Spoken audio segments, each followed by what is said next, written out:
Bom, olá pessoal, boa tarde a todos, espero que estejam todos bem. Vamos lá, mais uma discussão, mais uma conversa a respeito dos métodos de análise quantitativa de Química Analítica 2. Boa tarde a todos. Espero que a internet nos ajude hoje e não fique picotando tanto, que a gente consiga realmente uma qualidade aí de imagem e de som que pelo menos a gente consiga transmitir aqui os conceitos que nós planejamos, nosso plano. Reforçando aí, pessoal, a gente então hoje vai falar um pouquinho sobre os métodos de análise quantitativa, métodos volumétricos quantitativos, mais especificamente o método complexométrico e o método de redox, certo? E as características, as peculiaridades. Vocês estão conseguindo me ouvir nitidamente? Dá um retorno aqui no chat, por gentileza, só para eu saber se está tudo certo. Bom, legal. Então é isso aí, pessoal. Então o assunto de hoje é os métodos volumétricos de complexometria e de oxirredução, certo? Complexometria e redox, tá? Como a gente comentou na aula passada, os métodos volumétricos eles se dividem em função dos tipos de equilíbrios aplicados na técnica, O conjunto básico é sempre o mesmo. Então tudo que a gente já comentou para volumetria de neutralização e volumetria de precipitação continua valendo, para volumetria de complexação e de oxirredução. O que são particularidades são os tipos de equilíbrio, principalmente a questão de indicadores, e algumas características de soluções adicionais, que algumas delas são necessárias, ok? Então, eu vou alterar aqui a posição da câmera para a gente poder começar a mostrar aqui as nossas anotações, certo?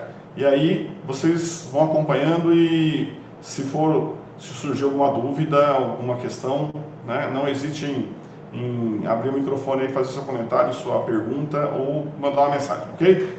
Então, eu vou alterar aqui, só um minutinho, vamos lá. Ok, pessoal. Muito bem, muito bem. Então, acho que está tudo legal. Então, vamos lá.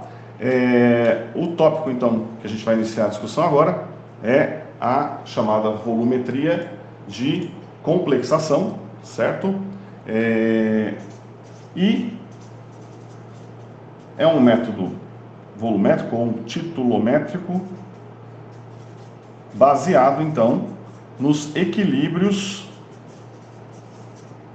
de complexação, ou seja, nos equilíbrios que envolvem a formação de compostos de coordenação, certo?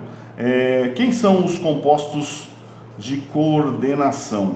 Lembrando rapidamente aqui, veja, toda a situação em que você tem uma espécie, principalmente um cátion, que nós chamamos de átomo central, e ele está rodeado por grupos capazes de doar pares de elétrons, fazer uma ligação onde o par de elétrons ocupa um orbital que está disponível nessa espécie central, nós temos uma ligação de coordenação, ou um complexo.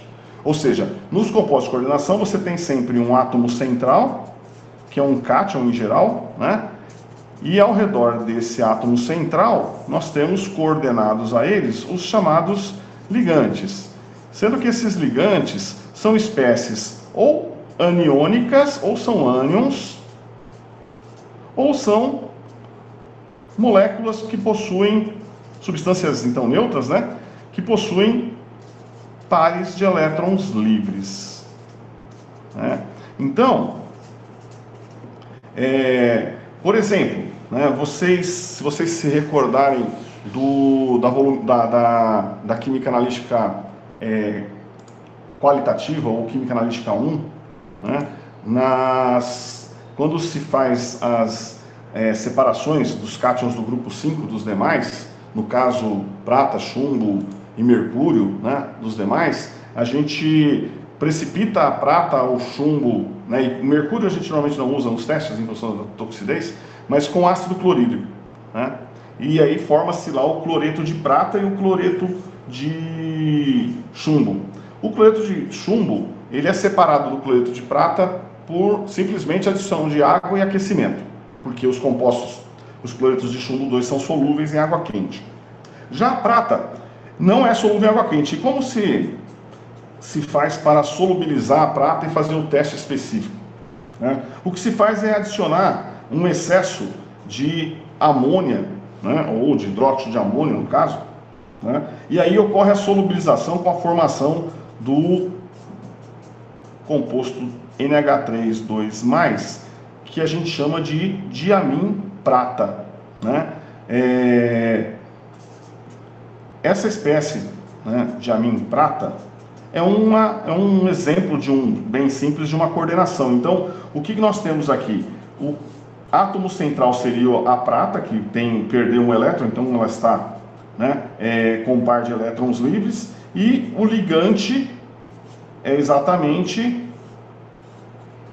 o par de elétrons do nitrogênio, né, que então resulta nesse íon complexo, né, a GNH3,2+, onde esse mais corresponde à valência da prata, uma vez que o amônia não tem carga.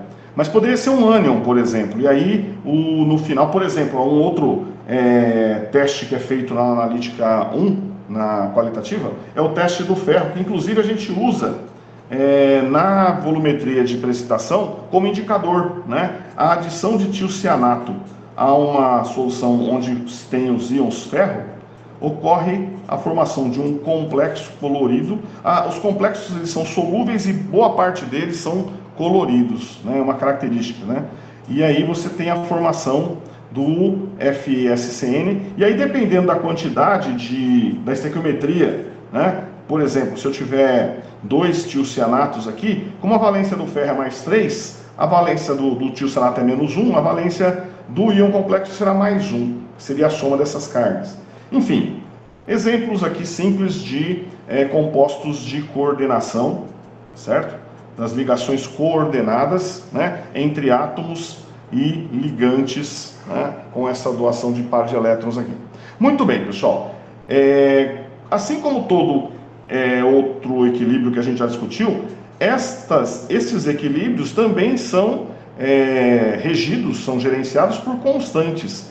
No caso aqui, eu chamaria de constante de formação, porque é a formação do complexo. Eu posso ter esse equilíbrio no sentido contrário, e aí, se eu colocar para o lado esquerdo, seria a constante de dissociação do complexo, né? Então, aqui quanto mais deslocado para a direita, mais estável é o complexo, quanto mais deslocado para a esquerda, né, menor é a estabilidade desse complexo.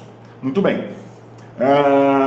Na volumetria, né, nós utilizamos essa propriedade dessas ligações nas determinações, né, de espécies, principalmente que espécies? Metais. Então, nós já discutimos a volumetria de neutralização, então a gente determina as concentrações de espécies ácidas e básicas. Na precipitação, determinação principalmente de cloretos, brometos e iodetos, ou seja, aletos. E agora vamos falar sobre determinação de metais, né, através das ligações coordenadas. Muito bem. Na volumetria de complexação, o ligante mais utilizado, né, para então complexar os átomos dos íons metálicos de interesse é uma substância bem conhecida de todos, né, que é o chamado ácido etileno diamino tetraacético, que tem, né, a sigla EDTA, né? E então, o ácido etileno diamino tetraacético é um tetraacetato, né, e um diamino no centro. Então, é um composto que tem basicamente essa fórmula estrutural, né? Um etileno diamino, e aí, nesses grupos nitrogênio aqui, 4 grupos acetato. CH2, CHCOH, por isso tetraacético, né? Então, seria essa a fórmula e aí, repetindo para a esquerda a mesma coisa, né? CH2, C dupla O, OH, CH2, C dupla O, OH. Então vejam, esse é o etileno de amino tetraacético. Esse ligante, ele tem uma característica muito importante que é, primeiro, possuir pares de elétrons livres nos grupos amino, né? E possuir 4 hidrogênios ácidos. Ou seja, à medida que esses hidrogênios são ionizados, né, que eu formo então aqui os acetatos, ou seja, H+O-, né, eu posso ter 4 ionizações, portanto eu terei 4 constantes de ionização, um K1, um K2, um K3, um K4. Né? Se eu tiver uma situação em que os 4 hidrogênios ácidos estiverem ionizados, eu terei 4 grupos de coordenação nesses grupos acetatos e mais 2 nos grupos amino. O que significa que o EDTA é um ligante que nós chamamos de hexadentado. Ele tem 6 pontos de coordenação, o que faz com que ele forme compostos de coordenação ou complexos bastante estáveis, de uma constante de formação elevada, certo? Porque esse ligante ele tem a capacidade de envolver o átomo central por esses 6 pontos de coordenação, formando o que a gente chama de quelato. Ou seja, o metal fica preso dentro, né, de uma estrutura hexadentada. Quelato vem do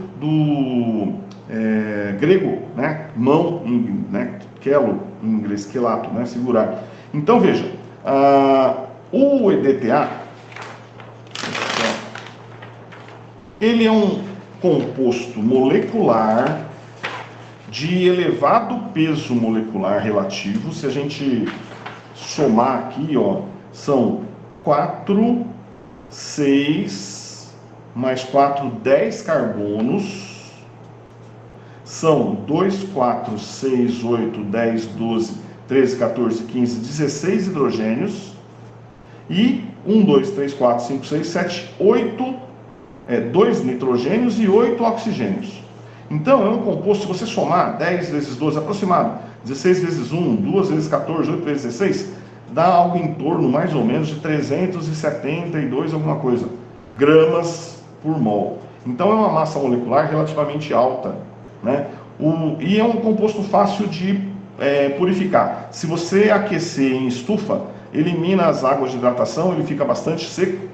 Então a gente pode dizer que o EDTA, embora algumas literaturas dizem que não, ele é um padrão primário. Eu posso preparar, né, uma solução de concentração muito bem definida a partir da dissolução de uma massa, né, desse sólido, né, em água. Eu falei sal, é interessante lembrar aqui, ó, vamos fazer aqui uma observação. Eu vou repetir aqui a estrutura dele. O EDTA, ele... Vamos lá. Ele tem, como eu disse, 4, são 2 pares de elétrons aqui nos grupos amino, mas tem 4 grupamentos acetato.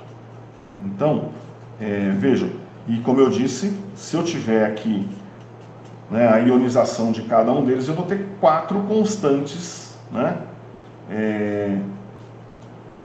Vamos lá, OH, C dupla O, OH. Então, eu teria aqui, por exemplo, a primeira ionização, H+, vamos supor que esse hidrogênio está ionizando, certo?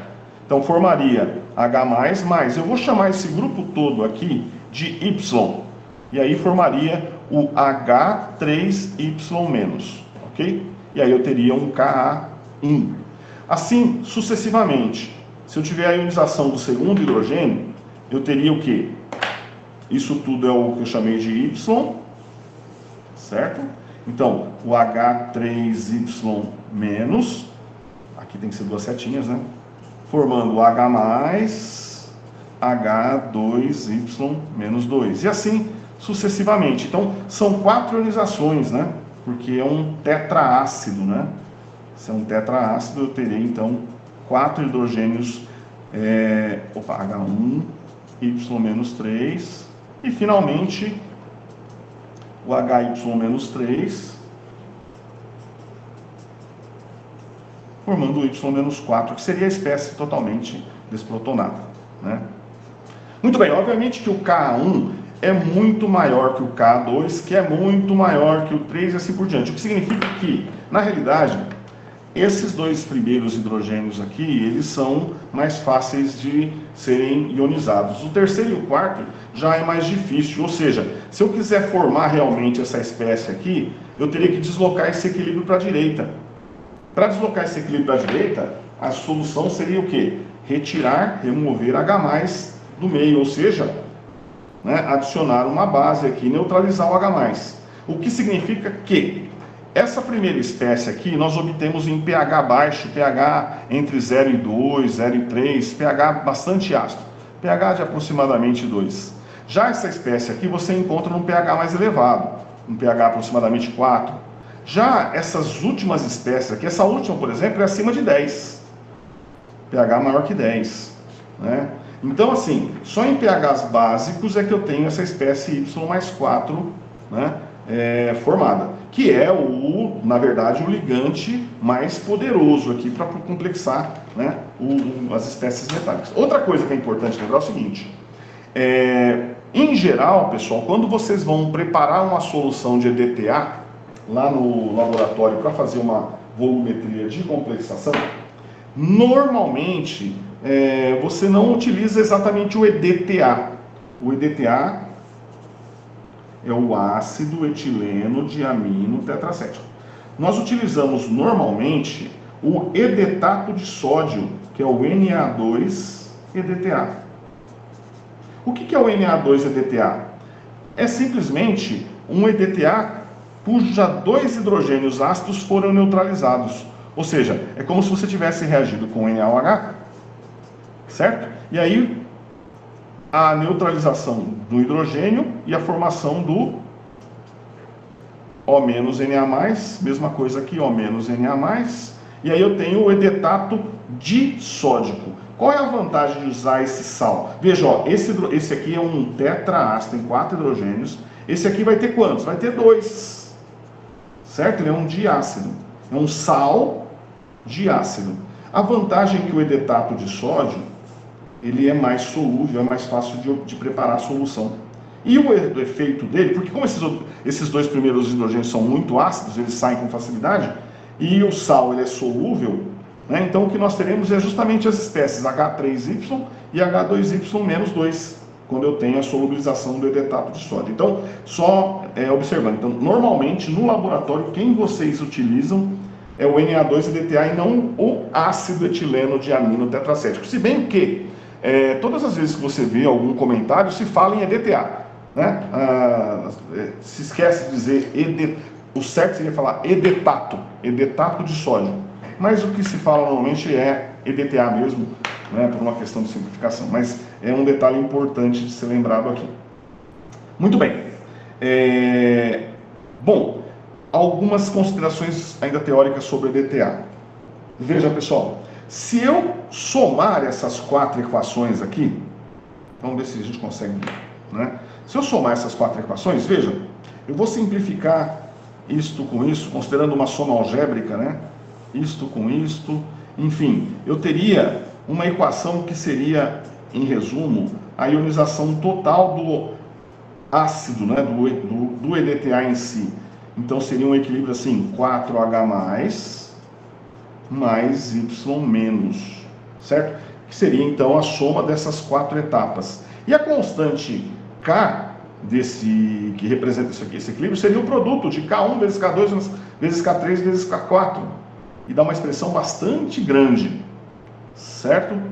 Então, K1 vezes K2 vezes K3, K4. E aí o que acontece? Bom, o que acontece é que, como eu disse para vocês, os 2 primeiros hidrogênios são bastante ácidos, mas os 2 últimos não. Se eu quiser ter essa espécie aqui, eu preciso deslocar o equilíbrio para a direita. Deslocar o equilíbrio para a direita significa reduzir a concentração de H+, ou seja, elevar o pH. Tá? Então, para eu ter essa espécie aqui, o pH deve ser muito alto. Tá? Dependendo da titulação que você vai fazer, eu posso necessitar, tem espécies metálicas que complexam em pH ácido, outras em pH intermediário, outras em pH básico, depende muito do metal, da espécie metálica, certo? O que significa que nas titulometrias com EDTA é muito importante um controle rigoroso do pH do meio. E como é que se faz um controle do pH? Se eu quero um pH 10, por exemplo, para ter um pH bem básico e ter o Y-4, eu vou ter que usar então uma solução auxiliar, né, bastante conhecida por todos aí, que são as misturas tampão. Então, nas titulometrias de complexação, a gente vai precisar sempre de uma solução adicional auxiliar tampão. Por exemplo, se eu quero determinar cálcio e magnésio, o tampão tem que ser, por exemplo, cálcio e magnésio junto, é pH 9 a 10, é um tampão amônio, cloreto de amônio. Se eu quero só o cálcio, tem que ser um pH acima de 12, aí eu vou tamponar com hidróxido de sódio concentrado. Se eu quero determinar ferro, tem que ser um pH ácido, ali por volta de 4, é um tampão, né, acetato, outros é tampão fosfato, enfim. Para cada espécie eu preciso utilizar um tampão adequado em função do pH do meio que eu pretendo trabalhar. E então, pessoal, significa o seguinte: as espécies derivadas do ácido H4Y, elas complexam todo tipo de metal com qualquer estado de oxidação.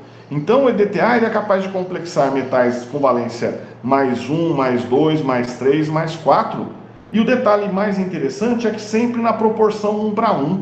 Ou seja, ó, opa, faltou um 4 aqui, ó, Y-4.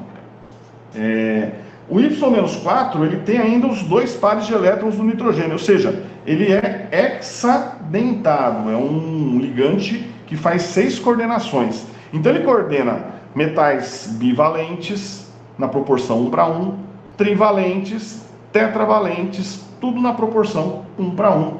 E para eu fazer isso, basta eu ter um controle rigoroso do pH. O que significa que, se você fizer uma determinação complexométrica e não utilizar um tampão, você pode cometer um erro muito grande, porque o EDTA ele não é seletivo.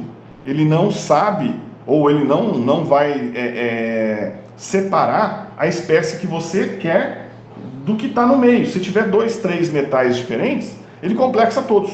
Ele tem essa possibilidade de complexar todos. E aí o seu erro vai ser muito grande. Eu quero, por exemplo, só ferro, mas tem cobre. Eu preciso mascarar o cobre, eu preciso de um controle de pH rigoroso, de modo que o cobre não seja complexado, só o ferro seja complexado. Certo? Eu quero complexar o cálcio e não quero o magnésio. Entendeu? Eu quero o cádmio e não quero o cobre, ou vice-versa, enfim. Para tudo isso, né, é necessário, então, um conjunto de ações, principalmente controle de pH. Tem algumas soluções que a gente utiliza também, que são, nós chamamos de agentes mascaradores. Os agentes mascaradores são ligantes também, por exemplo, hidroxilamina, trietanolamina, cloridrato de oxilamina, né? São ligantes que também complexam o metal, só que formam complexos menos estáveis que com o EDTA. Então o que acontece? A gente quer mascarar uma espécie. Eu quero, por exemplo, testar cádmio, mas não quero que o cobre apareça. A gente adiciona cianeto, que forma um complexo de tetacianocuprato, né? Que é o CuCN4, que ele fica, é como se ele não tivesse presente, ele fica coordenado com o cianeto. E o EDTA não enxerga ele, só enxerga o cádmio. Então são os agentes mascaradores. Então o EDTA ele tem uma baixa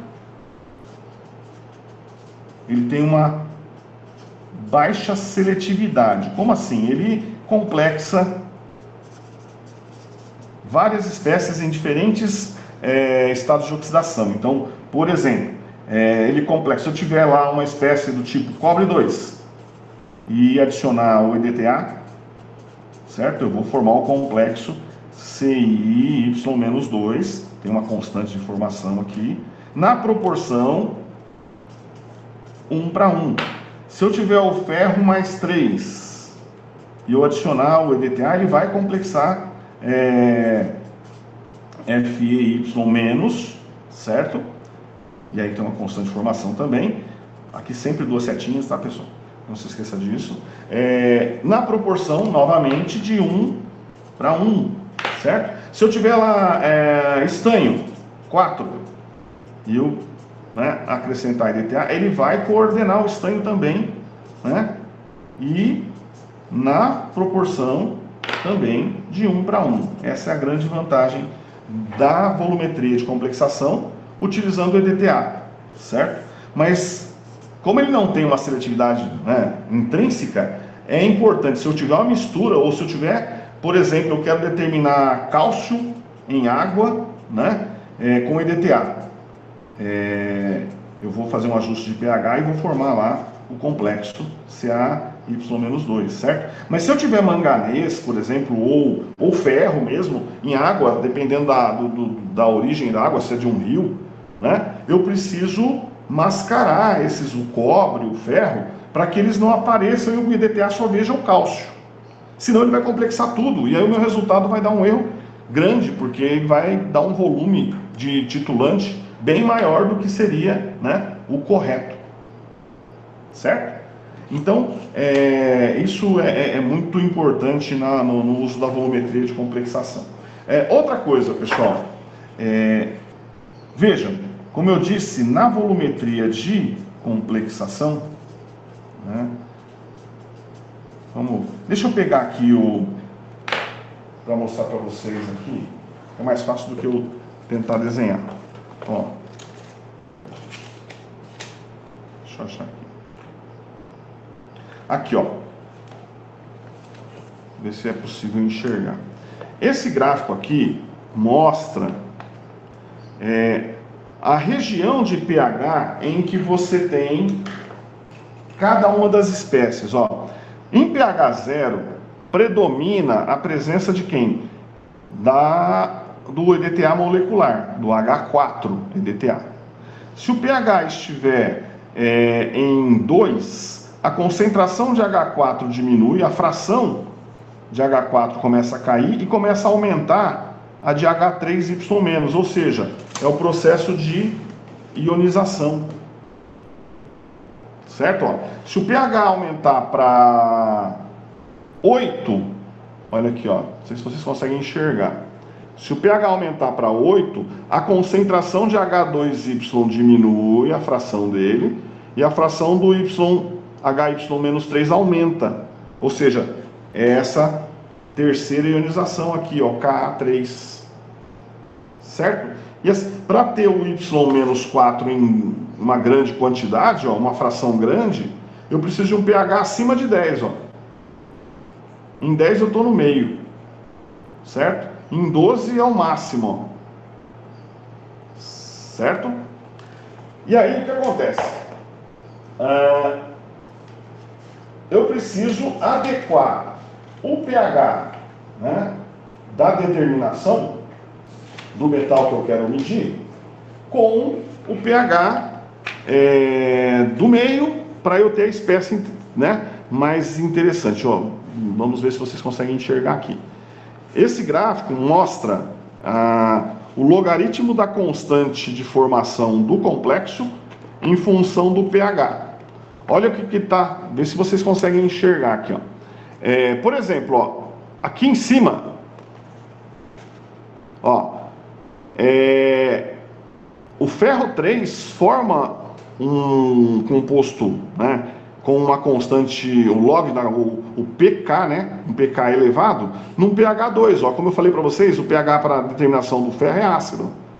Já a determinação, por exemplo, do cálcio, olha aqui, ó, aqui embaixo, ó, vê se é possível enxergar, é em pH em torno de 8, acima de 8, ó. Certo? E assim vai, ó. A precipitação, por exemplo, complexação, por exemplo, do cobalto, ó, cádmio, samário, zinco é muito utilizado, ó, pH em torno de 4. Certo? Então, o controle do pH na volumetria de complexação é muito importante, tá? Então, na volumetria de complexação, então, o que é extremamente importante? Um controle rigoroso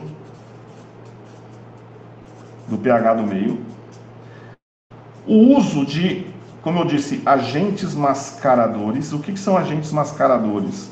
São ligantes também que a gente utiliza, ligantes auxiliares, que vão complexar espécies que eu não quero que o EDTA complexe, certo? Como vocês viram naquela figura que eu tentei mostrar aqui no livro, tem uma região de pH aqui que tem uma grande quantidade de espécies que complexam.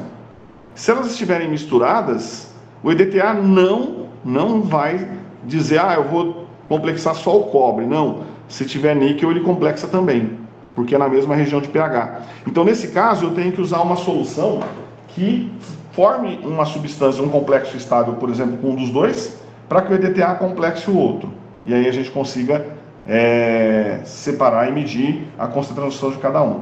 Outra coisa importante, pessoal, é o seguinte, veja, como o pH ele deve ser mantido, ele vai ser tamponado, a gente quer que ele permaneça assim, praticamente constante, né? Ou variando muito pouco. Esse é o conceito de tampão.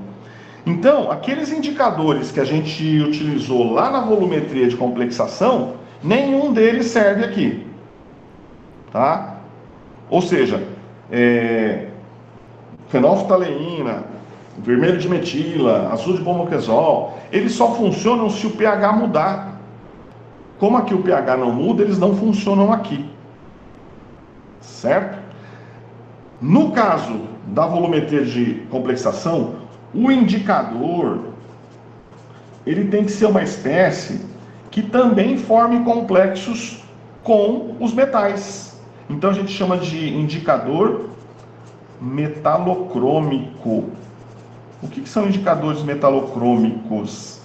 Metalocrômicos são indicadores, nada mais são do que espécies indicadores que na presença de uma espécie metálica, M mais 1, mais 2, qualquer aqui, ela forma um complexo M-Ind. Então assim, quando ele está livre, ele tem uma cor A, quando ele está complexado com o metal, ele tem uma cor B.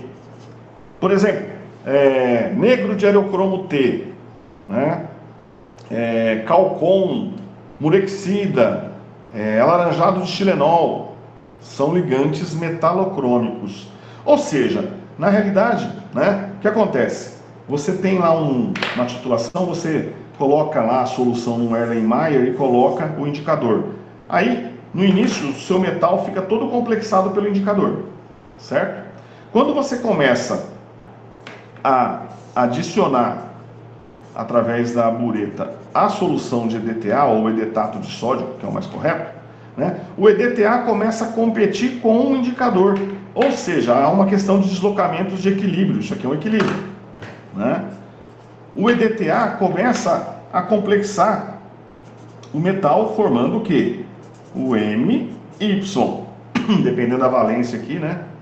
Quantos mais X, vai ser X menos 4, na verdade. X menos 4. Que é sempre 1 para 1. Né? Começa a ver esse equilíbrio, e à medida que ele vai deslocando para cá, né? Se o equilíbrio começa a se deslocar para formar o complexo com EDTA, começa a diminuir a concentração do metal coordenado com o indicador. Aí vai chegar um momento em que todo o metal vai ser coordenado pelo EDTA. Aí o indicador fica livre. E aí a cor dele muda da cor B para a cor A, ou vice-versa, depende da situação. Então, esse é o funcionamento dos indicadores na volumetria de complexação. Ok? Bom, uma outra coisa importante, pessoal. Como eu disse para vocês, a constante dessa expressão aqui, ela é o resultado de um produto de todas as outras. É uma equação imensa, né? E como uma forma de simplificar,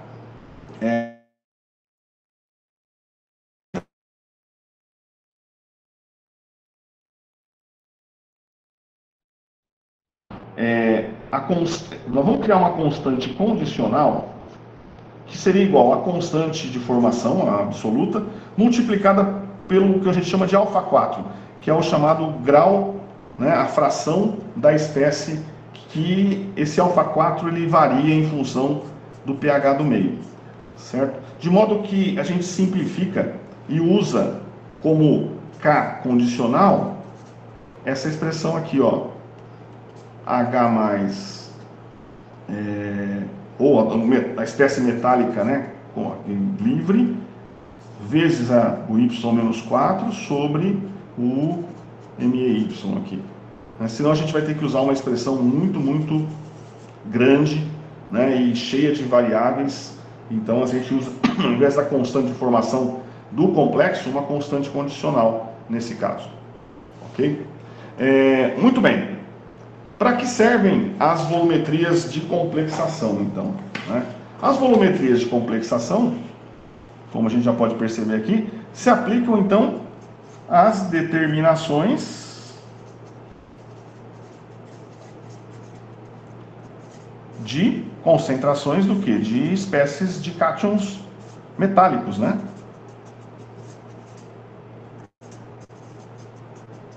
Então,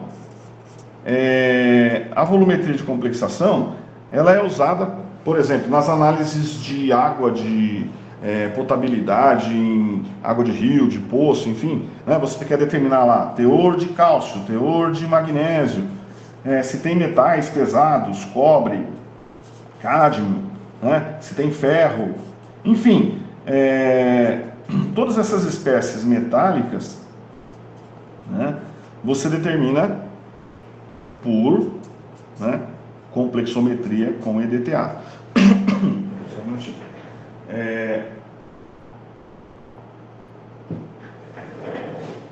Como eu disse, né, a grande vantagem dessas determinações é que a estequiometria é sempre na proporção de 1 para 1. Então vai formar aqui 1 do metal, né, EDTA, então menos 4 mais x, né, que é a soma aqui das cargas, dependendo se é mais 2, mais 3, mais 4, enfim. Os exemplos aqui são todos 2, não, tem o 13, né? Então, sempre se forma um complexo nessa proporção, o que facilita muito os cálculos, tá? Veja bem, vamos supor, eu faço uma determinação do teor de cálcio numa amostra de água de um rio. Eu quero ter uma região, por exemplo, que tem muito cálcio e magnésio, uma água de Bonito lá, cidade de Bonito, né? Quero ver a dureza, determinação da dureza, né? O teor médio de cálcio e magnésio. Se eu tenho lá, por exemplo, um EDTA, né, de concentração, por exemplo, 0,1 ou 0,01 mol por litro, né, eu vou titular a espécie, a solução que contém, né, a minha amostra, o meu analito, que contém cálcio, por exemplo, certo? O que eu preciso? Eu preciso de um volume conhecido dessa solução, por exemplo, pego 20 mililitros, e aí eu vou, né, determinar a concentração de cálcio, né, através do processo de adição do EDTA da solução à minha amostra de cálcio, até que o indicador utilizado aqui, normalmente nesse caso aqui, ou é o heliocromo-T ou é o Calcon. Então o Calcon passa de azul para roxo, né? Assim que ocorre essa mudança de cor, o que eu faço? Faço uma leitura do volume, vamos supor, gastei 13 mililitros. E aí eu vou calcular a concentração, né, da minha solução de cálcio, da mesma forma que a gente faz para os demais. Então, ó, vamos lá. Se eu gastei 13 mililitros, a concentração é 0,1, quantos milimols de EDTA eu adicionei? 1,3 milimols. Qual que é a estequiometria da reação de complexação? Pessoal, é sempre 1 para 1. Então, o que você calculou aqui corresponde ao número de milimols que você tem da sua amostra. Sempre, sempre, sempre. É direto. Certo? Ou seja, se eu tenho 1,3 milimols e o volume foi de 20 mililitros, qual a concentração de cálcio aqui? É 1,3 por 20. Então seria, né, nesse caso, por exemplo, 0,065 mol por litro. Mas eu quero expressar isso em gramas. 1 mol de cálcio são 40 gramas. 0,065 é X. Então, seria o quê? Isso vezes 40. 2,6 gramas por litro. Ah, eu quero expressar em porcentagem. Ah, tá bom. São 2,6 gramas em 1000 ml. Quanto seria em 100 ml? Seria Y. Então, Y seria o quê? 0,26%. Certo, pessoal? Então, é muito simples o cálculo, é mais fácil do que os demais, em função dessa particularidade, né, da estequiometria ser sempre na proporção de 1 para 1, ok? Outra coisa importante, ó, na aula passada a gente falou sobre isso e vale aqui também. Esse tipo de titulação, onde eu estou adicionando o titulante ao titulado, é o que eu chamo de uma titulação direta. Mas muitas vezes o indicador não mostra uma mudança de cor nítida para aquela espécie metálica que eu quero determinar, e aí eu posso fazer o seguinte, ó, eu pego a minha amostra que contém a espécie metálica, coloco um excesso de EDTA, certo? E depois titulo esse excesso, por exemplo, com uma solução de zinco mais 2, que é um padrão. Como é que chama esse tipo de titulometria, onde eu tenho a amostra, eu coloco a solução de concentração conhecida em excesso, e depois titulo o excesso com uma outra solução de concentração conhecida. É a titulação por retorno. Então aqui também se aplica a titulação por retorno. Aliás, se aplica em todas elas, tá? Ou retrotitulação, ou titulação indireta, são sinônimos, certo? Então, reforçando o que a gente viu na aula passada, né? Quando eu adiciono diretamente e faço o cálculo, né, em função do volume gasto, é titulação, né, direta. Quando eu coloco um excesso do titulante e titulo esse excesso com uma outra solução de concentração conhecida, e por diferença eu sei quantos mols ou milimols da amostra eu tenho aqui, é uma retrotitulação ou uma titulação indireta, certo? Ou uma titulação por retorno, ok? Tudo isso se aplica então às titulometrias de complexação, certo? O que mais que a gente precisa falar aqui sobre as titulometrias? Oi, com licença. Eu não entendi muito bem quando o senhor falou do indicador, porque quando a gente adiciona EDTA para formar o complexo já adquire coloração. Então eu vou mudar de cor o complexo formado? Ó, vamos lá. É o seguinte, ó. Veja, eu vou montar um esquema aqui. Vocês fizeram algum... não sei se vocês chegaram a ver, pelo menos teoricamente, um experimento. Por exemplo, uma determinação de cálcio, tá? Cálcio e magnésio, né? Eu vou colocar aqui a solução, uma amostra que contenha, por exemplo, cálcio, certo? O meu EDTA está aqui. Inicialmente, eu vou adicionar aqui o meu indicador, o Calcon, certo? O Calcon, ele é um ligante, é o meu indicador, certo? O Calcon, ele vai coordenar o cálcio e vai formar um complexo, é um equilíbrio aqui, ó, tá? Um complexo Ca-Ind, certo? Esse complexo, ele tem cor violeta. Os complexos normalmente são coloridos, né? Então ele tem cor violeta, tá? Aí você começa a adicionar o EDTA. O que vai acontecer? O EDTA, ele compete com o indicador. Só que o composto de coordenação cálcio EDTA, ele é mais estável que o composto de coordenação cálcio indicador. Então, o que acontece? O EDTA começa a roubar o cálcio desse complexo. O equilíbrio começa a deslocar para cá, ó. E aí começa a formar o quê? CaY. Certo? Ó, é um equilíbrio. Então, eu teria essa possibilidade aqui também, de vir para cá. Mas esse aqui é mais estável. Então começa à medida que eu abro a torneira, que o EDTA cai aqui dentro, ele remove, se eu jogar 1 milimol de EDTA, eu removo 1 milimol de cálcio desse composto aqui. Aí eu diminuo a concentração de CA-Ind.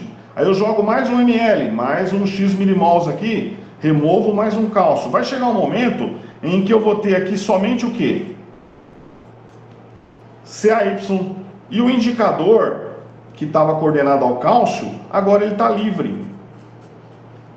Aí a minha solução, que era violeta, fica azul. Certo? Então, assim, no momento eu tenho o indicador coordenado, num outro momento ele está livre. Por quê? Porque o cálcio que estava, ou o metal que estava coordenando o indicador, foi roubado pelo EDTA, porque a constante de formação do EDTA com essa espécie é maior do que a constante de formação com o indicador. Certo? E é assim que o equilíbrio vai se deslocando. Sempre aqui a gente tem em qualquer situação, né, sempre se fala em química analítica, pessoal, a gente tem deslocamentos de equilíbrio. A gente nunca tem reações completas, né? Eu falei isso lá no comecinho do semestre. Então, o que a gente consegue é deslocar equilíbrio, né, para um sentido, aumentando a concentração de uma espécie e reduzindo a da outra. Tudo bem? Certo, Deu para dar uma esclarecida aí? Sim. Beleza. Pessoal, eu enviei para vocês no grupo do WhatsApp uma listinha de exercícios. Vocês chegaram a ver, não? É uma lista de exercícios com exercícios de volumetria de precipitação, com volumetria de complexação, uns 2 ou 3, é pouco também, não é muito, e alguns de redox. Eu vou pegar aqui rapidamente, deixa eu ver se eu mostro ela aqui, para a gente comentar um exemplo aqui. Vamos lá, bem rápido. Depois a gente vai falar um pouquinho sobre a volumetria redox e também comentar a respeito das particularidades. Ó, essa aqui, ó, vocês estão visualizando aí? Dá um retorno para mim aqui. Sim, professor, dá para ver certinho. Beleza. Então, ó, essa lista, pessoal, tem esses exercícios, ó, 1, 2, o 3 e o 4, ó, são exercícios de volumetria de precipitação, tá? É a que a gente viu na aula passada, método de Mohr, método de Vollard. Então aqui é uma situação direta, esse primeiro no 1, certo? O 2 é um retorno, né? Por que você quer retorno? Porque é Vollard, né? Ele está usando uma solução que é o nitrato de prata de concentração conhecida e uma outra que é o tiocenato também de concentração conhecida. Duas conhecidas, retorno. Aqui é uma situação direta do oxalato com o lantânio, né? Formando o oxalato de lantânio. Aqui, pessoal, da mesma forma, é só ficar atento com a seguinte situação. Nesse primeiro aqui, a proporção é 1 para 1, aqui é 1 para 1, aqui não, ó. Aqui é 2 para 3, tá? Então, cada 2 milimols de lantânio reage com 3 milimols de oxalato. Então, sempre fazendo essa proporção para que você, né, calcule as quantidades aí. E é para achar a função P menos log das concentrações. Beleza. Em seguida, eu coloquei aqui alguns exercícios de complexação, ó. Olha aqui, ó. O 5, o 6, certo? O 7, tá? O 8. Ó, vamos comentar aqui esse 8 aqui rapidinho, ó. Veja só, é um exemplo que eu falei aqui agora há pouco, nesse que eu estava mostrando aqui na minha tela. Vamos aproveitar para a gente anotar esses dados aqui. Olha só o que ele fala. Eu vou anotar, depois eu paro a apresentação e mostro aqui veja só, uma alíquota de 100 ml de água potável foi tamponada em pH 10 e após a adição do indicador Calcon, requereu 38,41 ml de um EDTA de concentração 4,652 10⁻⁻3, certo? Mol por litro, para titulação. Calcule a dureza da água em miligrama por litro de carbonato de cálcio e em miligrama por litro de óxido de cálcio, certo? Então, deixa eu anotar aqui os dados aqui. Então, uma alíquota, ou melhor, espera lá. Vou parar aqui. Vamos lá. Agora vocês voltaram a ver aqui o papel, beleza? Então vamos lá. Ó, o que foi feito? Uma titulação direta com EDTA, certo? De uma amostra, de uma alíquota, uma amostra de água, cujo volume era 100 mililitros, certo? Essa solução foi tamponada com, né, certamente uma mistura amônio-cloreto de amônio em pH 10, certo? E também foi adicionado aqui o indicador Calcon, e a solução foi titulada com EDTA, cuja concentração é 4,652 vezes 10 a menos 3, e foram gastos 38,41 mililitros. Qual é a dureza da água? E ele quer que você responda aqui em miligramas de CaCO3 por litro, ou de CaO.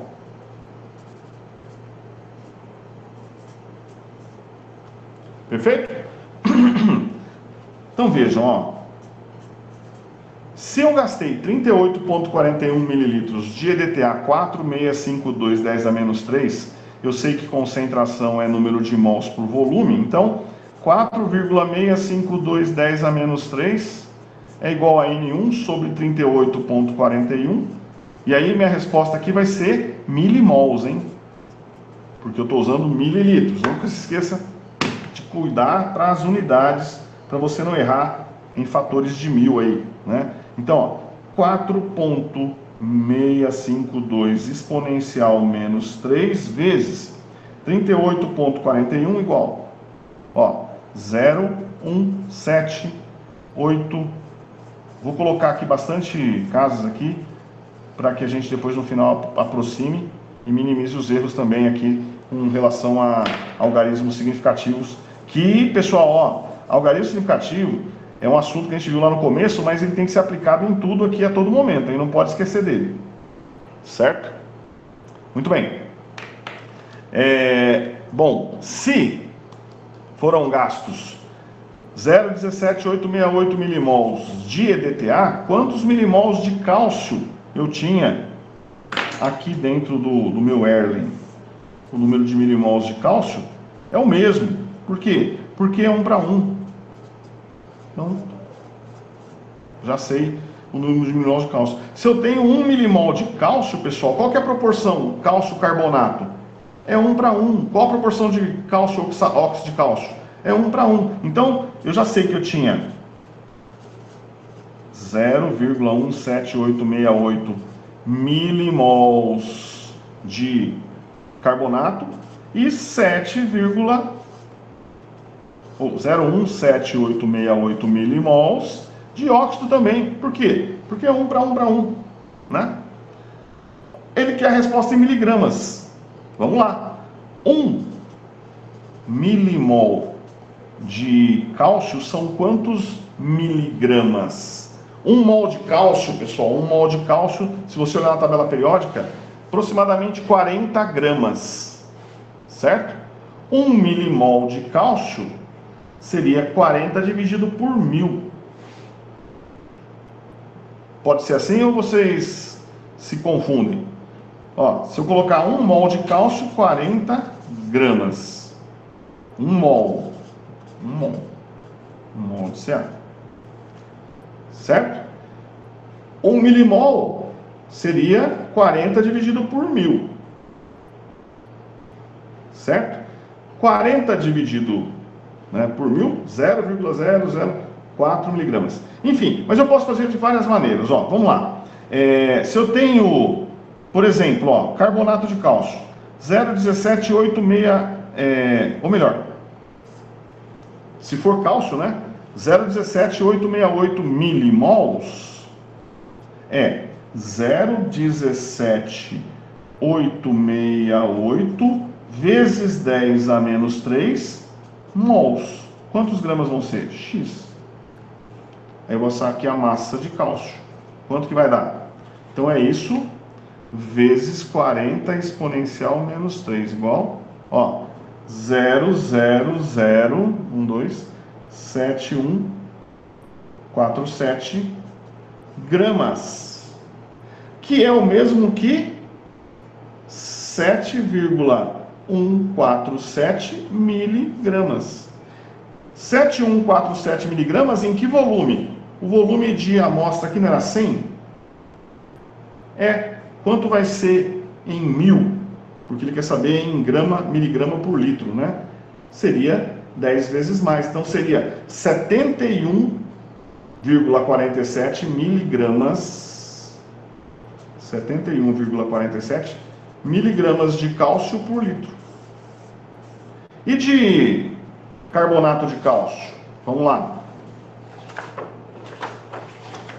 Deixa eu pegar aqui outro rascunho. Ó, 1 mol de carbonato de cálcio são quantos gramas? Soma. 16 vezes 3, 48, mais 12, 60, mais 40, 100. São 100 gramas. Se eu tenho 0,17868 milimols, vezes 10 a menos 3 mols de cálcio. Quantos gramas vão ser? X. Então, X de cálcio, não, carbonato agora, né?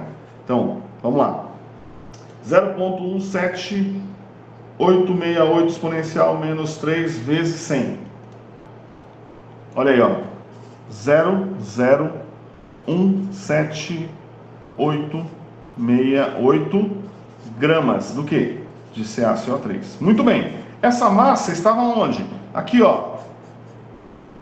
Em 100 ml. Se eu tenho 0,017868 gramas de carbonato de cálcio em 100 ml, primeiro, ó, quanto que é isso aqui em miligramas?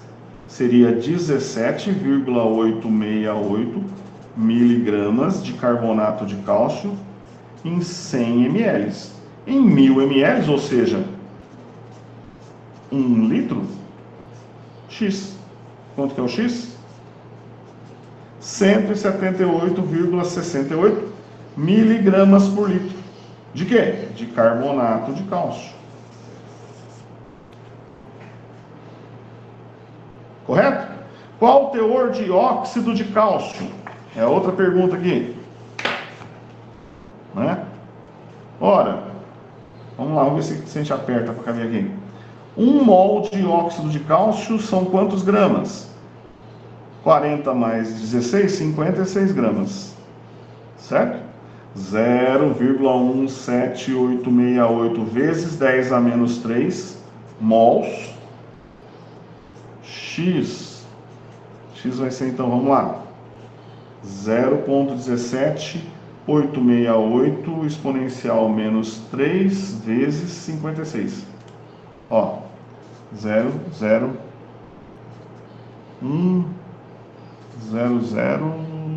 gramas de quê? De CaO. Ó.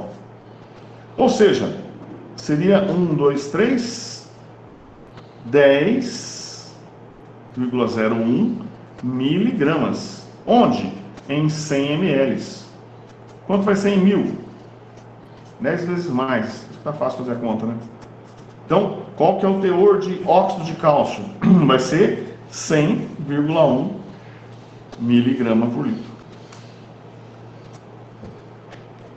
10,1%. 100,1 miligrama por litro. Certo, pessoal? Então, ó, vamos, né? Depois vocês vão tentar resolver esses probleminhas aqui, ok?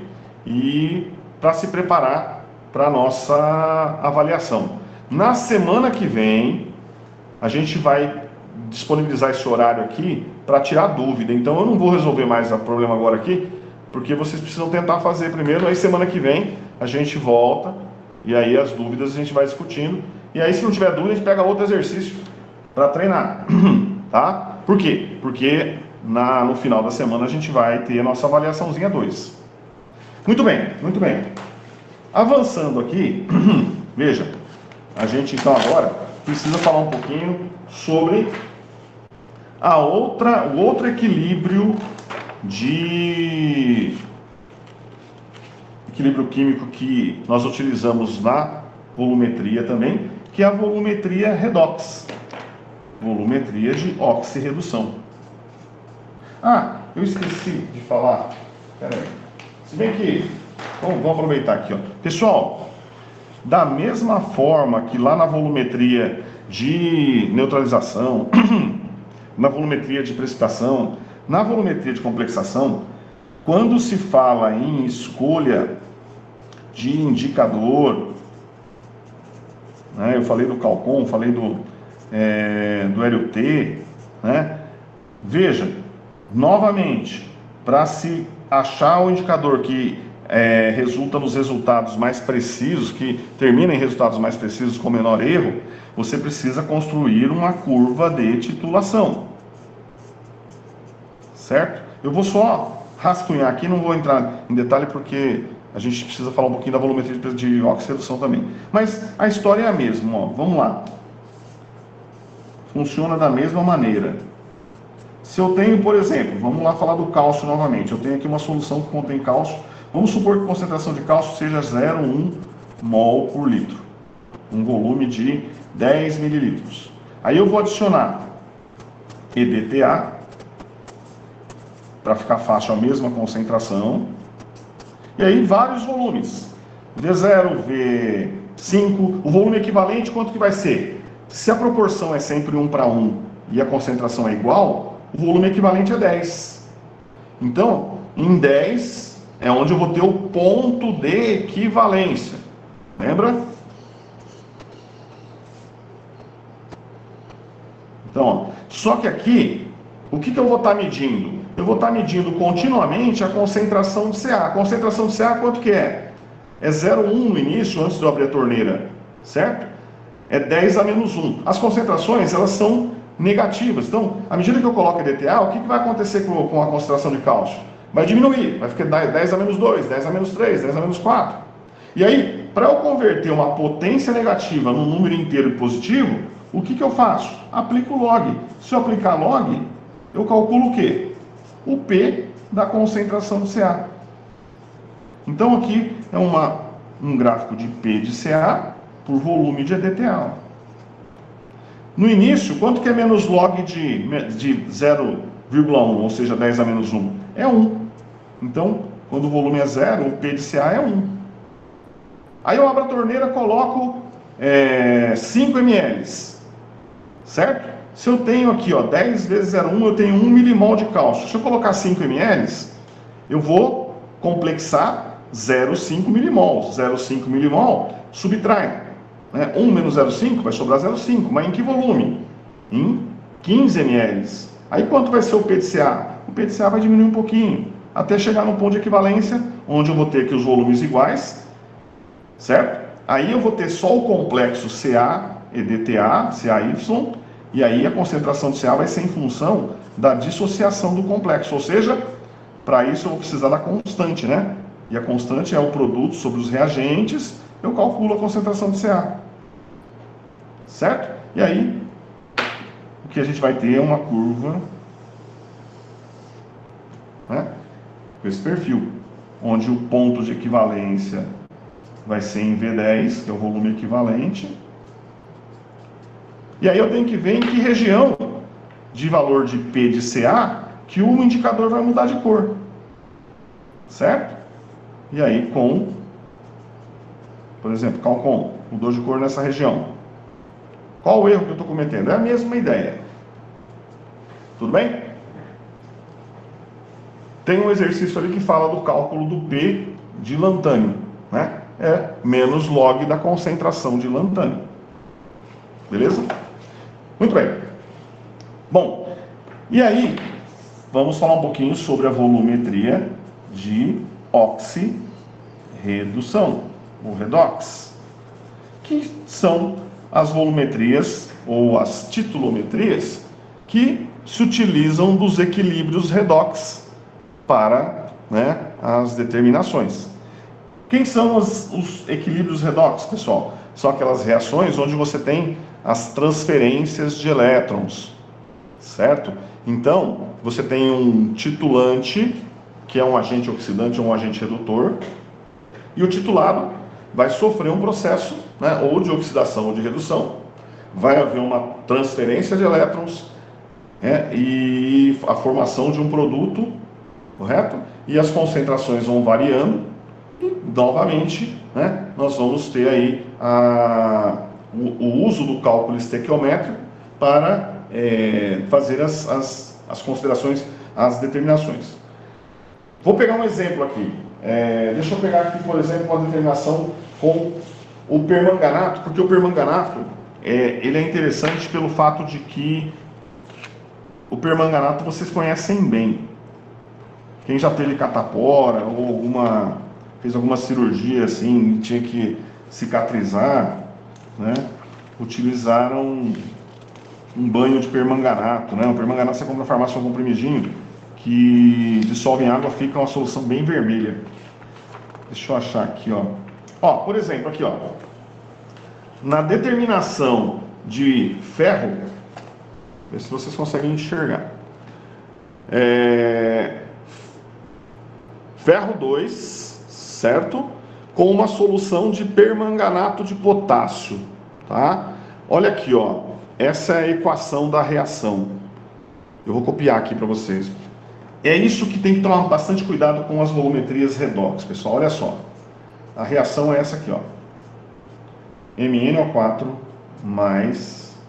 Eu vou deixar primeiro assim, só para a gente recordar aqui para vocês lembrarem. Vamos lá. Equilíbrio.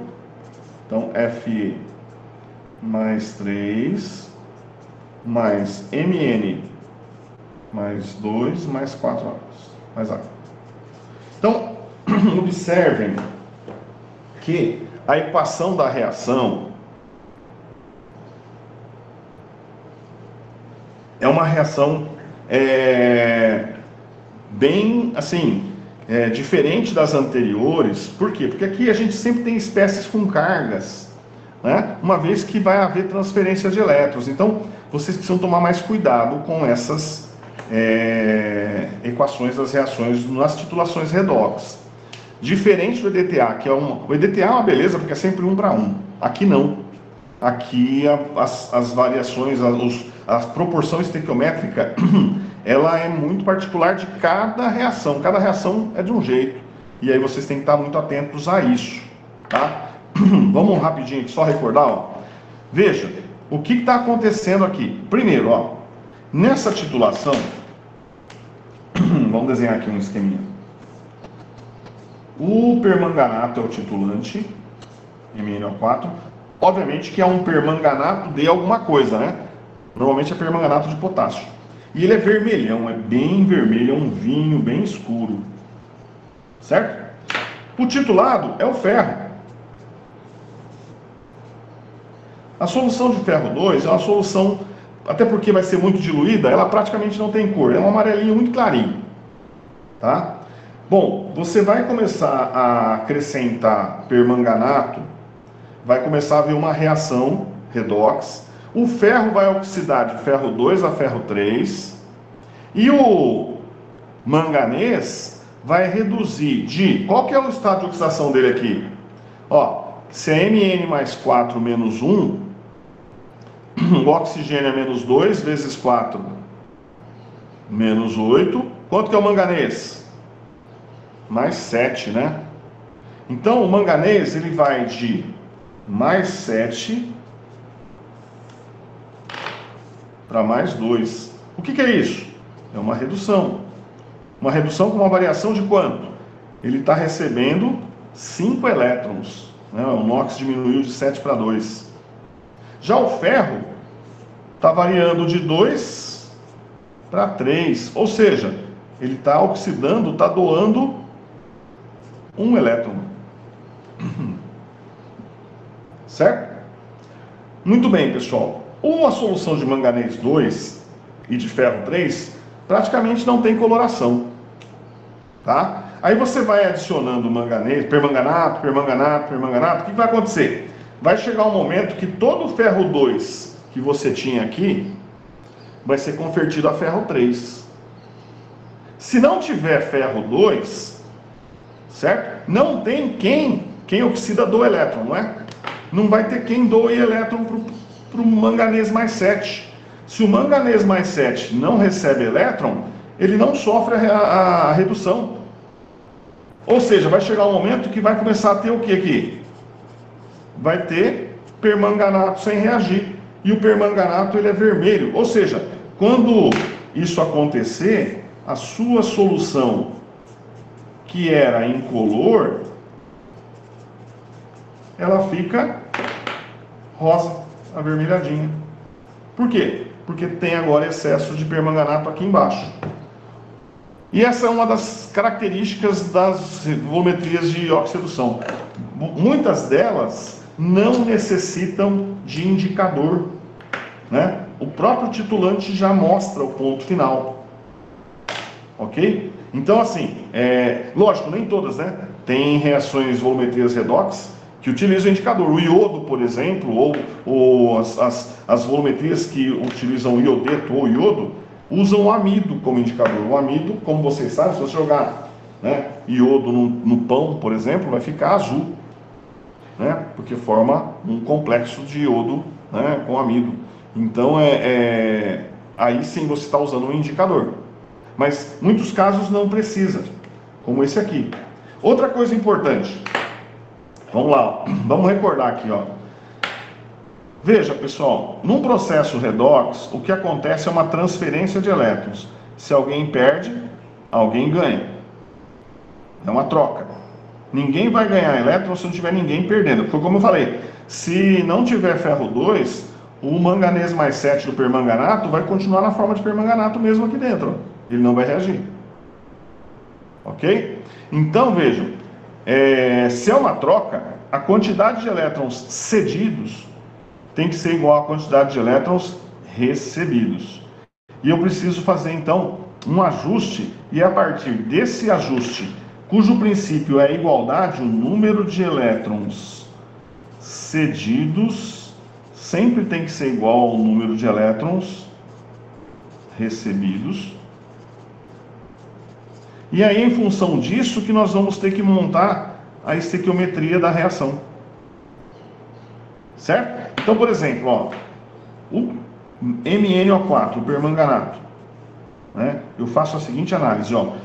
Qual foi a variação total de elétrons que ele sofreu? Bom, o permanganato tem quantos manganês? Átomos de manganês? 1. Por exemplo, tem 4 oxigênios, mas tem 1 manganês. Quantos elétrons ele recebeu? 5. Então, o produto, número de átomos por elétrons recebido, dá um total de 5. Se fosse Mn2O4, seria 2 vezes 5. Tá? Já o ferro também é um só, né? E ele está doando um elétron. Então, o total, 1 vezes 1 é 1. Eu preciso igualar para ter um total de elétrons recebidos e cedidos iguais. Então, o que nós fazemos é inverter esses valores aqui. E aí a gente encontra com isso os coeficientes dessas espécies. Então, a proporção aqui é de 1 de permanganato para 5 de ferro. Aí eu acerto o restante agora a partir do que dessa proporção que eu encontrei. Então, se eu tenho 1 MnO4, eu vou formar 1 manganês. Se eu tenho 5 ferros 2, eu vou formar 5 ferro 3. Se eu tenho 4 oxigênios, vai formar 4 águas. E se eu tenho 4 águas, eu tenho 8 hidrogênios. Então, a proporção da reação é essa aqui. 1 para 8, para 5, para 5, para 1, para 4. Tá? E o que é importante na estequiometria é aqui, ó. Por exemplo, vamos supor que o meu permanganato tivesse uma concentração 0,02. Vou mudar aqui só para variar a conta. Certo? Aí eu vou adicionar. Eu tinha aqui o ferro 3, ferro 2. O volume era, por exemplo, 10 ml. Ok? Aí eu fiz a adição e ficou rosa aqui, eu parei e faço a leitura. Quanto que transferiu aqui? Transferiu 5 ml. Certo? Quantos milimols de permanganato eu transferi? 5 vezes 0,02 dá 0,1. Certo? 0,1 milimol de permanganato reage com quanto de ferro? Se a proporção é 1 de MnO4 para 5 de Fe mais 2, se eu coloquei 0,1 milimol de permanganato é porque tinha 5 milimol de ferro. Certo, pessoal? Vamos supor que tivesse dado 20 ml. 20 vezes 0,02 daria 0,4. Então, 1 para 5, 0,4, daria 2 aqui, ó. Olha como muda. Certo, pessoal? Então, qual é a concentração do ferro? Seria 5 milimols por 10 mililitros, 0,5 mol por litro. Então, nas volumetrias redox, muita atenção com as estequiometrias das reações, tá? Às vezes no planejamento no laboratório, se você não observa isso, você fica titulando e não muda de cor, não termina nunca a reação. Ah, tá tudo errado. Não, é questão de ajuste, tem que verificar direitinho, tá? As volumetrias redox, elas são baseadas nessa transferência e, consequentemente, vamos lá, se eu for montar uma curva de titulação para verificar o comportamento é o mesmo que a gente viu nas anteriores. O que vai ser diferente aqui é que nas curvas de titulação de uma reação redox, o que você mede, na verdade, você vai precisar do auxílio de um eletrodo para medir justamente a diferença de potencial gerada por essa circulação de elétrons aqui. Certo? Se eu tivesse condição, seria o E maior menos o E menor. Né? E aí eu poderia calcular o quê? O menos log da variação desse potencial, que seria aqui o quê? Um P de E, né? Certo? Mas o que acontece? As concentrações são variáveis. Então, por exemplo, ó, se eu pensar aqui no manganês, o manganês está reduzindo de 7 para 2. Então eu tenho uma reação, olha lá, vamos lá. Mn mais 7 mais 5 elétrons, Mn mais 2. Essa reação aqui, ela tem um potencial de redução que vai ser em função das concentrações que eu tenho de cada uma das espécies. Certo? Então esse potencial, essa variação de potencial vai ser o E0, que é o padrão, né? Mais log da concentração do produto, manganês 2, pela concentração do reagente. Não, o P de I aqui, uma variação, né? Vai ser uma expressão que é a equação de Nernst, né? Então o meu gráfico é um gráfico de P desse potencial pelo volume do titulante. O aspecto é o mesmo, mas a conta é um pouquinho mais complicada, tá?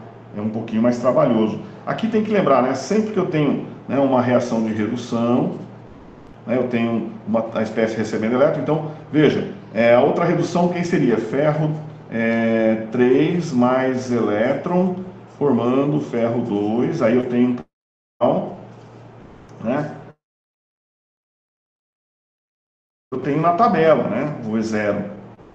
Eu tenho que ver lá. Aí quem vai reduzir? Nesse caso aqui eu sei que o manganês está reduzindo e o ferro está oxidando. Por quê? Porque o potencial de redução do manganês é maior que o do ferro. Aí é a termodinâmica, né? Então, assim, ele tem maior capacidade de receber elétron, logo o ferro vai ter que doar. E vice-versa. Né? Então é aquele estudo eletroquímico que vocês veem na físico-química. Né? Que vai te dar esse gráfico. Bom, o que é importante novamente, ó, deixa eu pegar um exemplo, deixa eu mostrar de novo para vocês aqui. Vamos lá.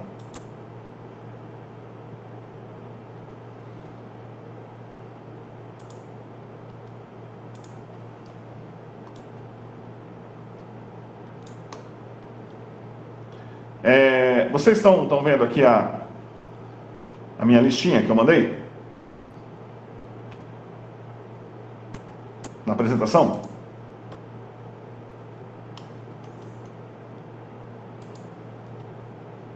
Parece aí? Tranquilo? Sim, dá pra ver, sim. Beleza. Então, ó, olha aqui, ó. Ó, esse exercício 9, por exemplo, vou só comentar aqui rapidinho, ó, veja. 600 miligramas de oxalato de sódio, né, que é o Na2C2O4, foi dissolvido em ácido e titulado com uma solução de permanganato de potássio. Ó, é o mesmo permanganato que eu falei aqui do exemplo da aula, aqui, só que agora em outra aplicação, agora reagindo com oxalato, ó. De acordo com a reação. Aqui já tem a estequiometria, a proporção já está aqui, ó. 2 do permanganato reage com 5 do oxalato em meio ácido, formando manganês, CO2 e água. O ponto final foi atingido com a adição de 34 ml do titulante. Calcule a molaridade do permanganato. Certo? Aqui, ó, esse exercício é um exercício que foi bem a calhar, porque assim, lembra que eu falei para vocês, ó, tudo que a gente discutiu para a volumetria de neutralização se aplica às outras. A gente discute sempre na neutralização, que são os casos mais comuns. E aí a gente extrapola para as demais. O que é esse exercício 9 aqui, pessoal? Esse exercício 9 é a padronização do permanganato. O permanganato, como eu mostrei no exemplo aqui no meu rascunho, ele foi usado na titulação do ferro. Só que o permanganato, ele não é um padrão primário. O permanganato, ele fica muito contaminado com óxido de manganês. Então, é importante padronizar o permanganato. E ele é padronizado exatamente contra quem? Contra um padrão primário que é o oxalato de sódio. Então, esse exercício aqui, que pergunta a concentração do permanganato, nada mais é do que a padronização, ou o cálculo de uma padronização de uma solução de permanganato, que poderia ser usado depois numa determinação, né, de ferro, por exemplo. Certo? Então, vejam, eu tenho a massa de oxalato que foi utilizada e sei o volume da solução de permanganato que foi usado na titulação. Né? Qual a estequiometria? 600 miligramas de oxalato, eu calculo o número de milimols de oxalato, a proporção é 5:2, acho o número de milimols de permanganato, o volume gasto foi 34, descobri a concentração dele. Certo? Simples assim, pessoal. Então, e aí, né, aqui já é um exercício, uma amostra de ferro tratada com ácido, determinação do permanganato. Ó, o 11 é um exercício de determinação de teor de álcool com o dicromato. Certo? Enfim, vamos combinar aqui o seguinte: vocês vão resolver esses exercícios, tentar resolver, discutir. Se tiver uma dúvida, né, pode colocar lá no grupo, lá no WhatsApp, tá? Tem o pessoal do estágio, né? O Mário está aí acompanhando, o Lio, a Thalina, eles estão lá à disposição para ajudar vocês, né? Então, tentem resolver os problemas, certo, pessoal? E tragam as dúvidas para a gente discutir aqui na semana que vem, tá bom? Para quê? Para que a gente possa, né, esclarecer o máximo possível aí, de modo que vocês possam fazer uma provinha aí tranquila na outra semana. Minha garganta já está falhando aqui. E também, lembrando, ó, deixa eu combinar com vocês aqui algo importante. Pessoal, na nossa avaliação, que vai ser no final da semana que vem, a gente vai usar novamente o mesmo ambiente que nós usamos na avaliação 1, no mesmo molde.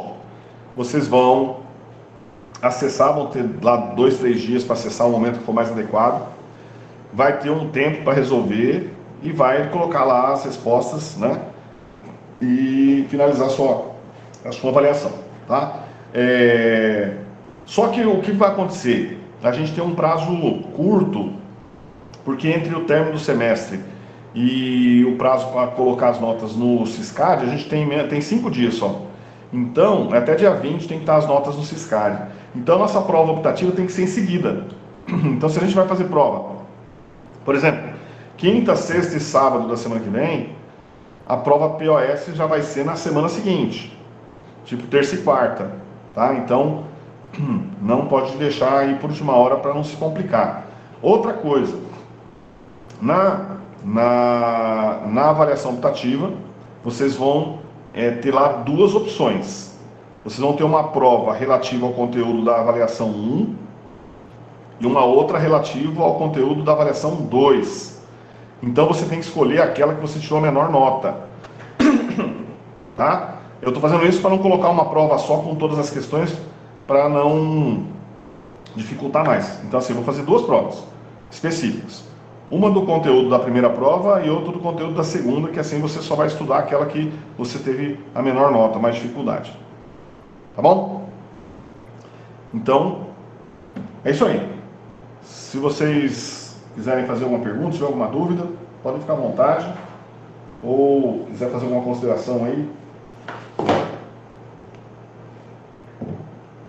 Ó, a P2 será dia 11, 12, 13. Deixa eu já... É isso mesmo, ó.